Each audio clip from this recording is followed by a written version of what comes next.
All right, now we're going. Sorry about that. A little bit of a delay because the guy that's been on the air for 20 hours didn't hit the go live button. So we are now on the air, and I want to welcome Science in Real Life, a group of Cornellians who are doing some great things with science. Three members of the group are here, and I'll let you all go ahead and introduce yourself. Cool. Hey everyone, my name is Molly. I graduated from Cornell in 2012 from Cal. I was a biology major. And right now I'm a first-year graduate student at Harvard University, and I study the development and evolution of fructifying flowers. Okay. Yeah. Welcome, Molly. Hi, my name is Silviana. I am also class of 2012. I studied English in the College of Arts and Sciences, but I also studied some science and worked in a genetics lab when I was at Cornell. I'm Teo. I graduated 2013. I created my own major through the College Scholar Program in humor. I know almost nothing about science and didn't take a single science course at Cornell. But I now work in the Rare and Manuscript Collection on Cornell's campus, and I mostly just write jokes for the show. So you work with Evan Earl? Yes, I do. He was on earlier, I'm aware. He was on earlier. If you could have double dipped if we had known. You could have made 2 appearances on Giving Day Live. That's all right. Got plenty here. So I'm not sure who wants to take the lead, but let's get a little bit of background about Science IRL, also known as In Real Life, as the kids would say. It's IRL, right? A hip acronym. And let us know a little bit about kind of what was the genesis of it, how it came about, and what's kind of the mission statement behind it. Yeah, absolutely. So Science in Real Life is a YouTube series, and our mission is to connect frustrating concepts that students of all ages have come across in their science classes and link it to really awesome and engaging experiments that scientists do every day in the lab. So each of our episodes revolves around an engaging experiment, and we perform it in the lab, often with a guest scientist from another institution, and we talk about how those experiments are done and try to really bring it back to the science concepts that kids are learning in their science classes. A lot of kids growing up taking science have a role model of what an actual scientist does as part of their job. They mostly see scientists on TV and like sci-fi shows or in like history of science books, but they don't really think of science as a career that they could pursue. So one of our goals is to show them what actual professional scientists are doing as part of their jobs, to show that that's something that they could pursue if they want to. And really the idea is just to get, as Sylvia and Molly both said, to get visibility. And the fact is, like, a lot of people do see science on TV, and it has a profound effect on people's choices. And there was, after X-Files, there was this Scully effect where the number of women entering science increased tremendously, and we're hoping just to educate more people out there on what the practical applications are of education in science. Pardon me, I'm trying to play back one of your videos. I want to make it... well, it looks like we're promoting your YouTube channel right now, so we'll let people find it on their own so I don't interrupt the conversation. It was a nice attempt, but... yeah, no worries. Yeah, they can just go to YouTube and type in Science IRL, and it should be the first thing that comes up. Yeah, so if you're watching, I think it just came up on everyone's screen. Oh, cool. Check out the Science IRL YouTube channel to kind of see some of the examples of what we're talking about here. So was this always kind of a passion of yours at Cornell? Did you foresee yourself going down this road, or is it just something that kind of came about and you're like, yeah, let's run with this? Well, I think it was probably a long time in the making, and definitely my experiences at Cornell were instrumental in shaping this idea, and of course bringing us, the three of us, together. And then, we have other members of our creative team that we've met down the line. And I've been a member of Putnam County 4-H in New York State since I was 11, and so that's part of Cornell Cooperative Extension's outreach mission to counties all across New York State. And that was just a transformative experience for me. And it allowed me to get connected to Cornell. I was up there every summer from 6th grade on, doing like leadership conferences and career workshops and public speaking competitions, and it really was amazing to sort of witness the ability of like outreach initiatives to transform people's lives. And once I got to Cornell, I already knew I wanted to study plant biology because of my participation in 4-H, and Cornell just has this incredible plant biology research program, and so I was able to dive right in there right away. And then also, like, even though I was doing research full-time, Silviana Teo and I met at Risley Residential College for the Creative and Performing Arts.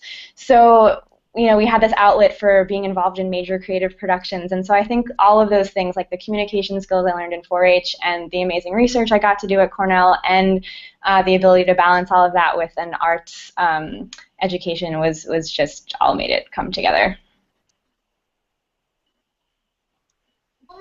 Yeah, I think one thing that's kind of... Oh, go ahead, Sylvia.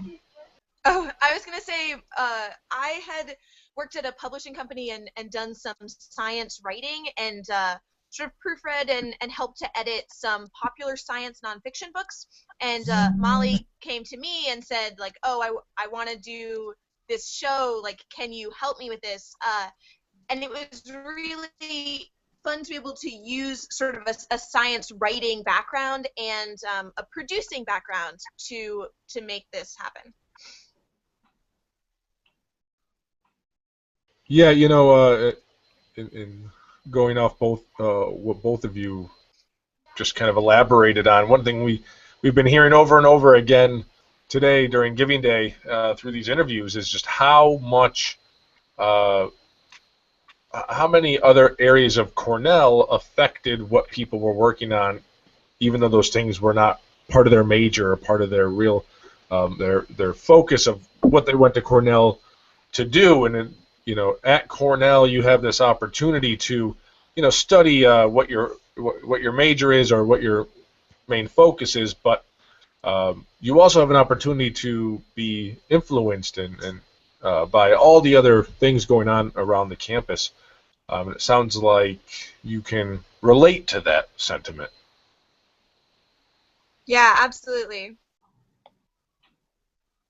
Yeah, definitely. I think Cornell, when you arrive, it's a big and overwhelming place, and and then you realize, like, it's so easy to kind of find and carve out all of these niches for yourself, whether it's research or the arts, or like all of those opportunities are available, and like the possibilities are really endless.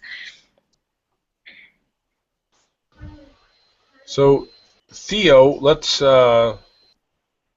turn to you, the humorist. Have you? What's the approach to?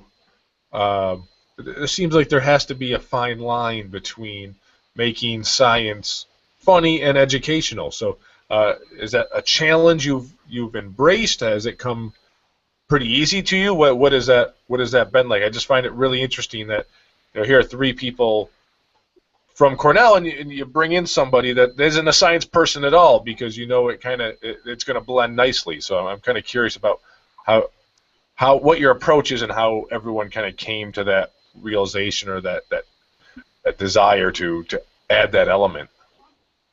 Yeah, well, I think there is certainly they work together very well, and for me, coming not from a science background, I think it actually helps a little bit, because when they'll send me kind of just a rough draft of the script, and I'll go through and I'll try to just find places where I can add a joke. And for me, reading through it, I don't understand a good amount of it, and I try to. And as I read it and watch the episodes, I'm like, oh, like I'm learning with our viewers. And so when I look for humor in it, I just kind of draw it from the places that feel natural to me, which is often referential or just kind of the humor of the words and the fact that there's all this technical jargon and trying to deconstruct that. And so, like, for another person, I think it could be easier to find jokes in the science itself and to make those kind of like two atoms walk into a bar type jokes. But for me, I don't have that background that allows me to do that, which forces me to just really think creatively, which I would like to think works well with the more technical aspects of the science and blends together to make it or maybe more accessible, hopefully. But, yeah, we definitely think that, Teo. I think like part of what makes science in real life so accessible and successful is that we like our whole team is this mix of people with different backgrounds in science. It's artists, it's scientist artists, and we're finding like unique and creative ways to communicate science to a broad audience. And I think it's so important to have a mix of those perspectives when we're trying to do what we do. Yeah, having people who come from such different backgrounds means that we can communicate effectively to an audience that comes from so many different backgrounds as well. Yeah, I think it seems, we've really reached this point, and I don't even think it's a new thing. Maybe it's something we kind of forgot about for a while, and maybe we're coming back to this idea that you can mix. We had Professor Steve Strogatz on earlier today, and he's a mathematician, but he has a really unique approach to how he teaches it, and makes it kind of whimsical and interesting and fun. It seems like there's a real need to kind of do that with the math and sciences because it's so easy to for people to get scared away by them and to feel kind of alienated as if they can't comprehend it. When maybe they just learn a little bit differently. So is that part of kind of the motivation of Science IRL? Oh, totally. Yeah, I think it's when I graduated from Cornell and was working in my first science jobs, like I would try to tell a lot of different people about what I was working on, and so many people that you encounter, like it's just like it's like almost an alien world. Like what happens in a science lab, like I never learned this in a science class. Like, so many.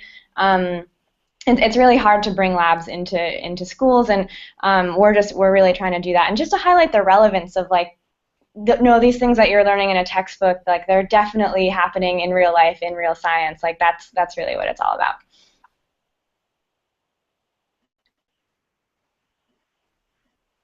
Yeah, I mean, science and math and all those fields are so cool. The stuff that you learn is so incredibly cool, and sometimes the challenge is, especially younger students, in a way that highlights that, and in a way that is less about memorization and more about showing them how awesome this stuff can be, which encourages them to pursue it. And that's something that we really try to do with our show, and being able to show that visually, I think, is a big help.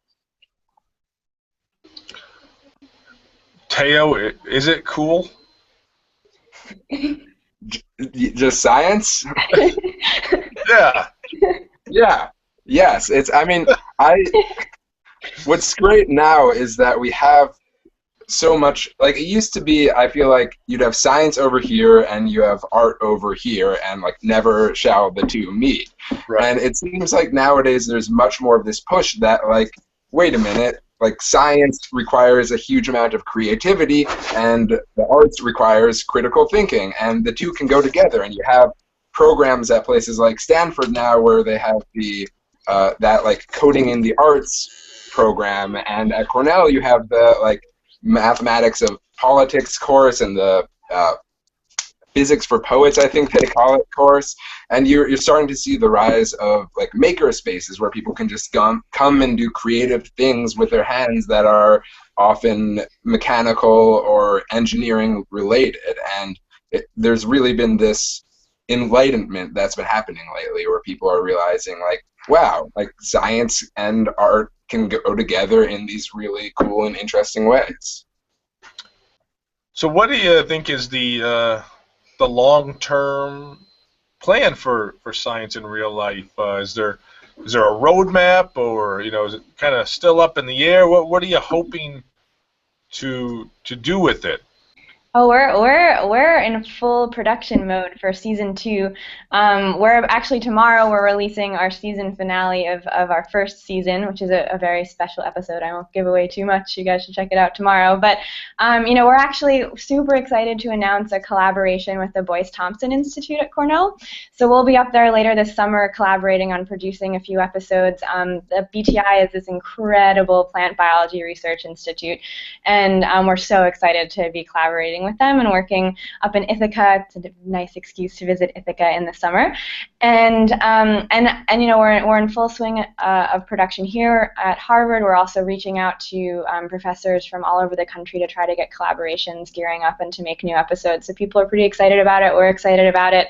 It's like onwards and upwards from here. That's great. Very happy to hear that. Though I think we'd be a little bit more comfortable if you were doing all your production at Cornell instead of Harvard, but I think that's, I'm not going to give you a hard time about that. You're doing great work, and we really wish you all the best of luck. And is there a science or a research plug you'd like to make in asking a plug for Giving Day, just in terms of making a plea for maybe an area of Cornell you'd like to see people support, or that you have or are going to support yourself? Definitely, plant biology research at Cornell is incredible and could always use some extra support. And also Cornell, New York State Cornell Cooperative Extension, where 4-H is run, is one of my favorite places on campus too.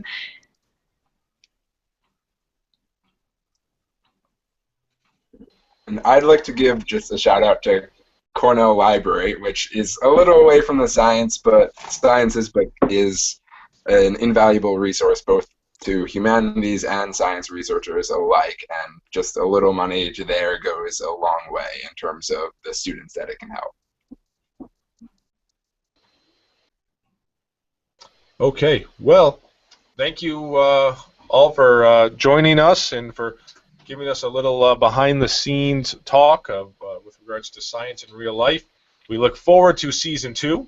Best of luck with your partnership with Boyce Thompson Institute. We look forward to seeing how that all comes together, and really excited for all of you. I think it's really great what you're doing. It's a great product, very engaging, and I think it's a great service for many people.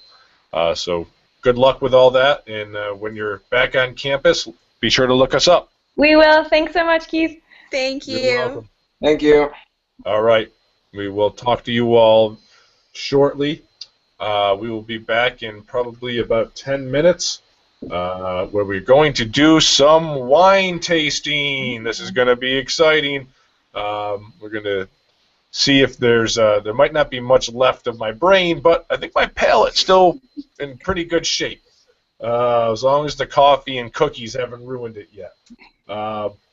But just to give a quick little update on where we are with our giving before we go, we're 6,904 gifts for a total of $3,794,993. So just about 3.8 million right now, with 5.5 hours left to go. If you're getting out of work on the East Coast, or you're still working on the West Coast, plenty of time to take part in Giving Day and support the area of Cornell. That means a lot to you. Together, we'll show everyone what a difference a day can make. We will be back in 10 minutes, and we'll do some wine tasting and some food pairings to go with it, courtesy of our friends at Cornell Dining. You're not going to want to miss that, because there's nothing better than watching somebody else drink wine. But we're going to be educated about it. We're going to get educated about the wine, so it's going to be great. See you soon.